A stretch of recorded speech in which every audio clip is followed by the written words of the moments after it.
Hello বন্ধুরা, তোমরা সব কেমন আছো? আশা করি তোমরা ভালো আছো। যে যেখানে আছো খুব ভালো আছো এবং সুস্থ আছো। আমিও খুব ভালো আছি। এখন মোটামুটি শরীরটা ঠিকই আছে। তো এখন কটা বাজে যেন? এখন বাজছে সকাল 6টা। আমি খুব তাড়াতাড়ি আজকে কাজ শুরু করে দিয়েছি। চাটাও খাওয়া হয়ে গেছে, ওপরে কাজগুলো কমপ্লিট হয়ে গেছে। মানে মোটামুটি কাজ ওপরের সমস্ত কাজই ওপরেরগুলো হয়ে গেছে, নিচের কাজগুলো এবার করছি আর কি। তার মধ্যে চাটা খাওয়া হয়ে গেছে।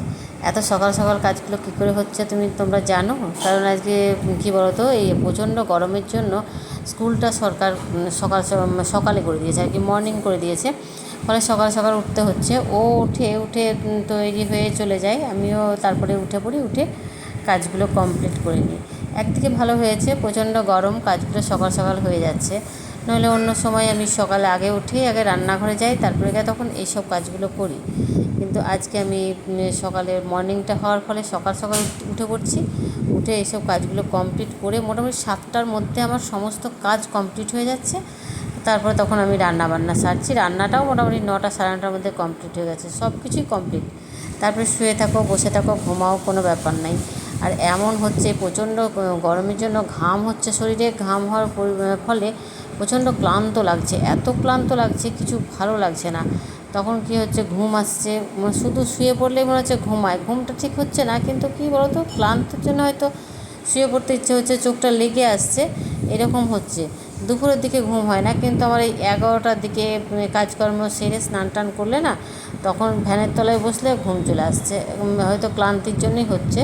কাজ তো সেরকম নেই, কাজ তো সকাল সকাল হয়ে যাচ্ছে, কিন্তু এই গরমের জন্য হচ্ছে। এত গরম পড়েছে। তাও ভালো, কালকে রাত্রে না একটু ঝড় জল হয়েছে, বেশ একটু ঠান্ডা পড়েছিল রাত্রে। তো কিন্তু রাত্রে ঠান্ডা পড়লে কী হবে, সকালের দিকে যেমনকার তেমনি আছে, একদম গুমোট ধরে আছে। রোদের তেজ অতটা নেই, কিন্তু আর্দ্রতা এত বেশি যে প্রচণ্ড গরম লাগছে। তখন আর কিছু ভালো লাগছে না, কাজ করতে শরীর পারমিট করছে না। একটু কাজ করলে মনে হচ্ছে গিয়ে ফ্যানে বসি, কিচ্ছু ভালো লাগছে না তখন। তো যাই হোক, এইসব করতে করতে আমার কাজগুলোও হয়ে গেল। বললাম না, ওপরের কাজগুলো কমপ্লিট হয়ে গেছে, নিচের কাজগুলোও মোটামুটি হয়ে যাচ্ছে। তো রান্নাবান্না এই 7টার মধ্যে যদি কাজগুলো কমপ্লিট করতে পারি, এবার আমি যাব কাপড়টা কাচবো, কেচে নিয়ে তখন পুজোটা করে নেবো। পুজোটা করে নিয়ে রান্নাটা করব। রান্না বলতে আজকে তো বৃহস্পতিবার, সেরকম রান্না সেরকম হবে না, কারণ আমাদের তো নিরামিষ খাই বৃহস্পতিবার, আর শনিবার নিরামিষ খাই। ফলে রান্না সেরকম চাপ নেই, দেখি কি করব।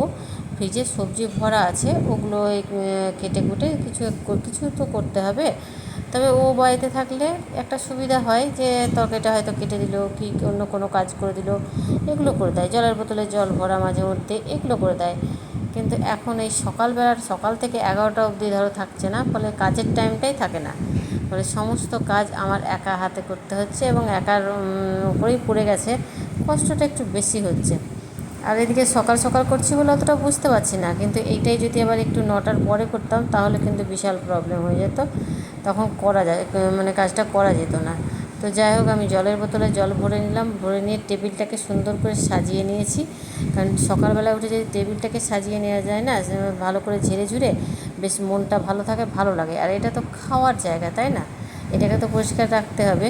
এটা টেবিল পরিষ্কার না থাকলে না কিছু ভালো লাগবে না, কারণ খেতে বসতেও তো মানুষের, খেতে তো একটা পরিষ্কার জায়গায় খেতে বসতে হবে। যেখানে সেখানে তো খেতে বসা যায় না।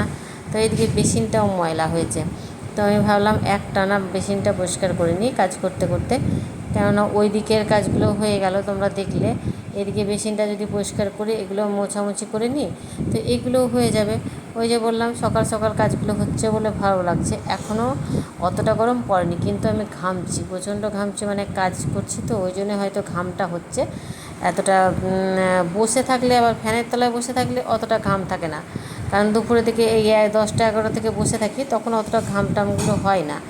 মেশিনটা খুব সুন্দরভাবে পরিষ্কার হয়ে গেল। পরিষ্কার করি, প্রত্যেক দিন একটু করে করি, কিন্তু দুদিন হয়নি তো, দিয়ে আর একটু ময়লা ময়লা লাগছিলো। আর সাদা বেসিন একটুতেই ময়লা হয়ে যায়। এই ওপরগুলোই ধরো এটা ওটা রেখে দিই, তো সেগুলো একটু যদি মুছে নিই না, তাহলে পরিষ্কার থাকে, ঝরঝরে থাকে, বেশ ভালো লাগে। আর ঘর দোর পরিষ্কার থাকলে মনও ভালো থাকে, সব কিছু ভালো থাকে। দেখবে ঘর পরিষ্কার থাকলে শোয়ার জায়গাটা, বিছানাটা যদি টান টান হয়ে পরিষ্কার থাকে, তো সব কিছুই ভালো লাগে। এগুলো সাদার ওপরে না হালকা এই যে ঝাড়ু দেওয়া হয়, মেঝে ঝাড়ু দেওয়া হয়, মাসি এসে আবার ঝাড়ু দেয়, তখন এই হালকা ধুলোগুলো পড়ে যায়। ওই জন্য এগুলোকে প্রত্যেক দিন একবার করে একটু করে ন্যাকড়া বুলিয়ে নিই, বলছি না পরিশ্রম হয়, কিন্তু পরিশ্রম হলেও কাজটা হয় আর কি, তো ভালো লাগে আর কিছুই না। পরিষ্কার থাকলে বেশ ভালো লাগে। আমার কাজ মোটামুটি কমপ্লিট হয়ে গেল। 7টা বাজে, 7টার মধ্যে উপর নিচ সব কাজ কমপ্লিট। এদিকে মাসি এসেছে, মাসির কাজগুলো করছে। তো আমার মাথায় শ্যাম্পু দেওয়া ছিল, তাই ভাবলাম আমি একটু তেল দিয়ে দিই, দিয়ে স্নান করব, করে তখন পুজো করতে যাব। তো আজকের ভিডিওটা তোমাদের কেমন লাগলো অবশ্যই কমেন্ট করে জানাবে। ভালো লাগলে ছোট্ট একটা লাইক দিয়ে পুরো ভিডিওটা দেখবে, তো ভালো লাগবে। আর কেমন লাগলো অবশ্যই যেন কমেন্ট করবে আর কি। তো যে যেখানে থেকো সবাই ভালো থেকো, সুস্থ থেকো। আজকের মতো এখানেই রাখি, দেখা হবে নেক্সট ভিডিওতে। তো রাখছি, ভালো থেকো।